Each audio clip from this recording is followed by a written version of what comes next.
Is Drake going to be courtside? Is he looking for that? What's going on that front? Well, what I can tell you is that we have one way that you can get tickets right now, and that is to get on the wait list. So okay. I have not checked to see if Drake has put his name on the wait list, but the earlier you do it, the more priority you have. So let's hope he did that first thing today. What's on your mind right now? Is it more excitement just of everything that went down today, or just looking at the work ahead, that what needs to go into this? Well, I'm going to try to enjoy this for the day. It was, as you set it up, it was a wonderful day down at Hotel X on Exhibition Place, where we're going to play our games there at Coca-Cola Coliseum. A lot of people packed the room. We had all those people that have played a big role up to this place, up to this time, really building the foundation for this team to happen, and a ton of excitement. So I'm enjoying that. I just came from a clinic that we did at University of Toronto, and talking to you guys now before I take on what's next, which is building an entire team. That real work can start tomorrow. Yes, exactly. There's a lot of time for that. And, we mentioned a lot of people. I don't believe I mentioned Larry Tanenbaum, who is obviously, right in front and center in all of this. And Larry's been a prominent part of the Toronto sports scene and business scene for a long, long time. And he's obviously got a great passion for sports, and he put his money where his mouth is. He said, I want the WNBA up here. I'm going to pay for it. I want to be at the forefront of it. How significant is that to have a guy like Larry Tanenbaum behind all this? It doesn't happen without him. Honestly, you laid it out. He is very passionate about it. He is driven. This is something that he felt needed to be done in this city, and he made it happen. The WNBA has a lot of markets clamoring to get a team, and the fact that Larry was at the helm of this really helped our bid and helped today happen. In terms of that bid, who was it you felt you had to convince? Was it the 13 other owners in the WNBA, the NBA owners, the commissioner? Take us through the pitch process in terms of who you felt you had to win over in order for this to happen. It was all of the above. Everybody had to be on side with it. Larry and his commitment to the NBA and his delivery of a championship organization, as well as his leadership for the entire NBA Board of Governors, really helped in the process. We needed to definitely make sure we connected with the other W owners. There was some trepidation. Honestly, this bid was like no other, right? We were in another country. The WNBA is not here, so they had to start from scratch, and there was a lot of things that needed to be built in order for this bid to happen. So it was not easy. It was not an easy process for the league to undertake, and we appreciate them being partners in it and getting to the finish line and bringing the W to Canada. Teresa, how nice would it be if there was the next Caitlin Clark kicking around in a couple of years when you're ready to get up and running? Maybe a Canadian Caitlin Clark But I mean, how big of an impact has she had even for the sport and the eyes on the sport recently? It's funny you say that because we actually do. Today I spent time at that clinic at Layup, and they had some age group participants from the Canadian national team. Some of those players are committed to play in the States. Some of them are 15 years old. There's a ton of talent in Canada.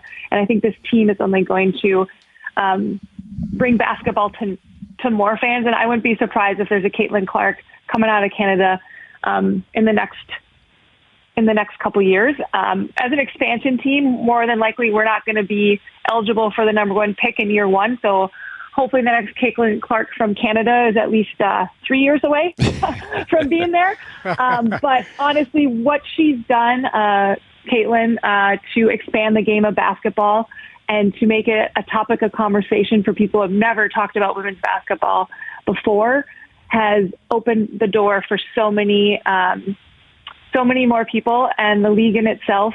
And I think that what's also happened is she's actually got criticized a little bit the first couple weeks of the WNBA season because she hasn't performed at the same level that people were expecting. And I think what's happened is some of those people who have been casual fans or maybe just understanding or getting to know women's basketball, they underestimated the WNBA and how good they are there. So it's great. It's all learning. It's all new eyeballs. And she's definitely brought the world to women's basketball, which is perfect timing for a team launching in 2 years. Absolutely. With Teresa Resch of WNBA Toronto, team president of the Toronto team that will kick off their first campaign in a couple of years. And you mentioned the draft where you may not be eligible right off the bat for that top pick, but can you take us through the expansion rules, like how you intend on building this team? Well, what's great is the expansion rules are still being developed. They haven't had an expansion draft since 2008, and that was actually just a relocation. It was the Atlanta Dream. So they haven't done it in 20 years. So we're paying very close attention and trying to influence what it may look like next year for the Golden State team entering. And hopefully we can impact what the expansion draft and free agency looks like. Currently, the free agency starts the end of January before the season begins in May. So we'll obviously be players in that free agency market in 2026. Rules around the expansion draft, as I mentioned, are still to be determined. So we'll see exactly what they look like. So maybe we might get the number one pick if we have our way. So absolutely. We'll see what the W's open to in negotiations on that. In terms of the name and logo, I know it's still early, and you have a couple of years to figure this out. Don't do what Utah did, though, Hayes. Don't do it. Do it right away. They're waiting. No. Just let's fire it up right now. Toronto basketball team. I love it. Yeah, we're trying to figure this out. Like, where do you? Because I'll be honest, Teresa. At the time, the Raptors. It's kind of cool because Jurassic Park, and then 30 years later, you're like, I don't know. I'm okay with it, but it's not necessarily a name that like rings out 30 years later.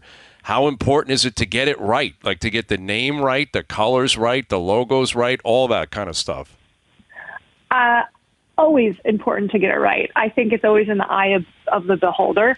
Like you just said, it's been 30 years. The Raptors have been around, and it sounds like you're still a little bit not sure about it. Yeah. I know that there's some people who would go to bat the other way and say it's the best name ever created. So I'm one. You're not going to win every single public opinion poll, but it is important to get it right. And I think what getting it right means is it really helps articulate who you are as a team and really build your identity. WNBA Toronto is just a statement, and we can't wait to put our name and flag in the ground and actually have an identity that we can rally around. And I think that's what's going to be most important. Well, and similarly to the Raptors, it's the only NBA team in the country. Same thing with the Blue Jays in terms of baseball. Now, at some point, there was competition with the Grizzlies and the Expos, but they do stand alone. And I know there was a lot of talk of that at the press conference today that, it's not only Toronto's team, it's Canada's team. And there was some indication that you may play some games, elsewhere in the country. I don't know if you have an answer for this. It may be too early. But would that be during the regular season, or is that just kind of preseason ball where you want to get around the country? Both.